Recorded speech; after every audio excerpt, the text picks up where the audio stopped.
Selamat sore, saudara-saudaraku terkasih, warga masyarakat Surakarta khususnya. Selamat bertemu dengan saya. Sore ini,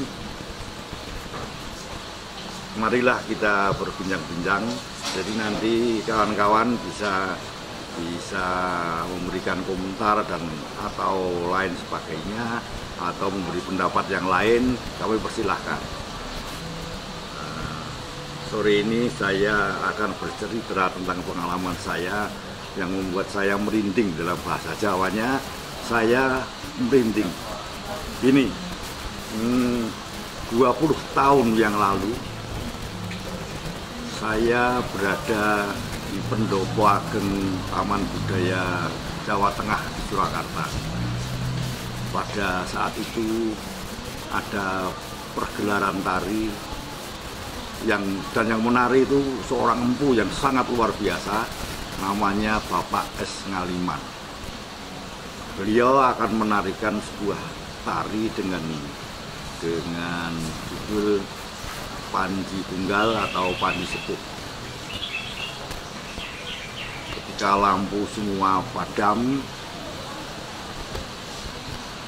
tiba-tiba terdengar suara gamelan lirih sekali dan lampu mulai menyala sedikit demi sedikit. Kami lihat Pak Ngaliman mulai masuk panggung dengan laku dodok. Laku dodok itu jalan berjongkok dari samping ke tengah, lalu mulai masuk ke tengah panggung.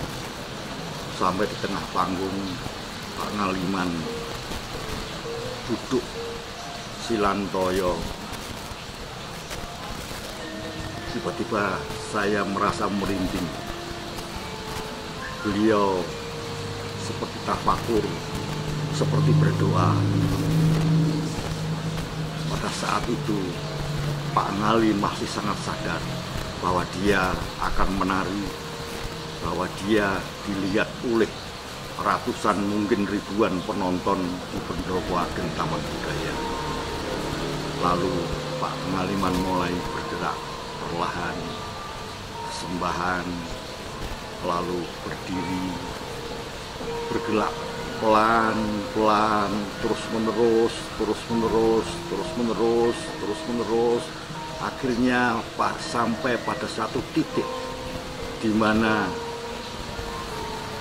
Pak Ngaliman merasa hilang semuanya. Kesadaran Pak Ngaliman mulai lenyap. Diri Pak Ngaliman, raga Pak Ngaliman mulai hilang. Tapi terus bergerak. Yang ada adalah Pak Ngaliman dan semesta raya dan Tuhan Yang Maha Esa. Dia hadir di pendopo, tapi tiba-tiba ada aura yang sangat luar biasa. Ada kekuatan yang sangat luar biasa ketika keheningan itu tercapai, ketika kebersatuan antara Pak Ngaliman dan Tuhan Yang Maha Esa itu menjadi satu, maka energi itu menjadi sangat kuat, sangat luar biasa. Semua hilang, semua keduniawian hilang. Pendopo yang besar itu lenyap sama sekali, penonton hilang sama sekali. Hanya suara gamelan Pak Ngaliman dan Tuhan Yang Maha Esa. Dan itu bisa menimbulkan energi yang sangat luar biasa. Itu kekuatan seorang S. Ngaliman, seorang empu di dalam menari. Itu kekuatan penarian Bapak S. Ngaliman ketika itu. Dan itu sekarang tidak mungkin dicapai lagi oleh penari-penari muda sekarang ini. Saya ketika menonton juga terhanyut dan merasa hilang. Dunia ini hilang. Saya hanya melihat Pak Ngaliman sendiri dan dengan energi yang sangat luar biasa menghisap penghayatan saya sepenuhnya. Saya terhanyut bersama beliau. semua persoalan-persoalan dunia menjadi hilang. Dan itu kekuatan tari Jawa, itu kekuatan kepenarian Bapak S. Ngaliman. Ketika teknik sudah hilang, ketika kesadaran akan keduniawian hilang, tinggal Pak S. Ngaliman, suara gamelan, dan Tuhan Yang Maha Esa. Tingkat itu sekarang sudah tidak mungkin dicapai lagi. Bukan tidak mungkin, tapi sudah sangat jarang dicapai. Saya juga penari. Waktu muda saya belajar menari sejak dari nol sampai menjadi penari yang ditanggap di istana. Artinya penari yang sudah terpakai untuk tamu-tamu negara dan menari di istana. Artinya penari yang sudah cukup lumayan.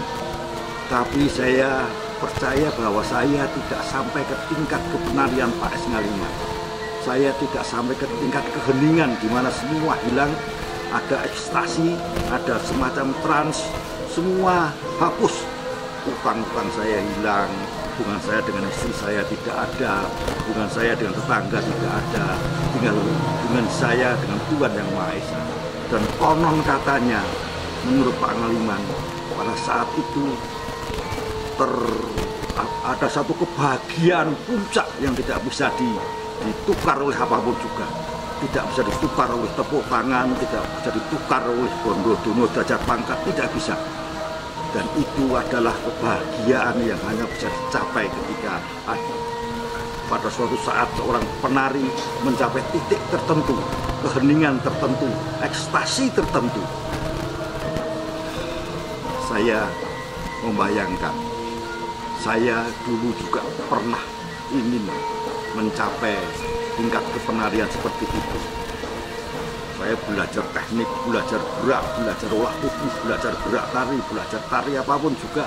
Tapi saya tidak pernah mencapai seperti apa yang dicapai oleh Pak S. Ngaliman.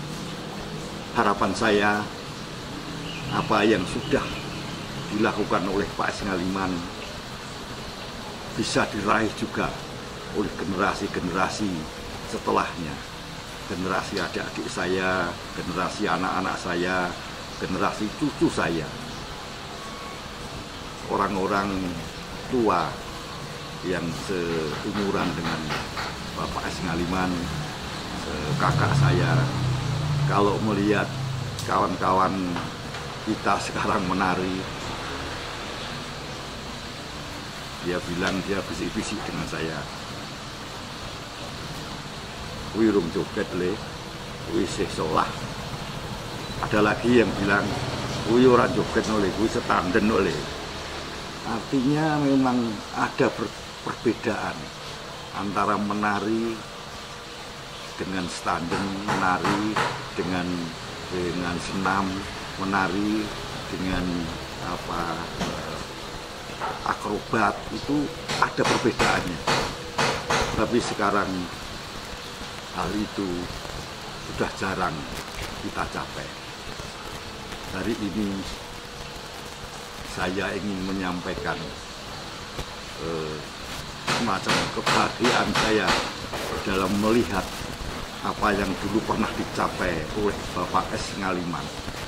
Tapi sekarang capaian itu telah hilang. Harapan saya kepada teman-teman muda, generasi muda, para dosen-dosen, para profesor yang berada di perguruan tinggi kesenian, mencoba apakah hal semacam itu masih bisa dipakai di zaman sekarang ini, di era sekarang ini. Apakah itu masih menjadi capaian di dalam pembelajaran yang diajarkan di perguruan tinggi kesenian, di SMK kesenian, dan lain sebagainya. Harapan saya itu masih, karena itu merupakan kekayaan kita, itu merupakan kekuatan kita. Itu kekuatan kita kalau dibanding dengan misalnya tari balet, lalu tari brigjen dan lain sebagainya. Kekuatan tari kita ada di situ. Saya kira itu pertemuan kita yang pertama.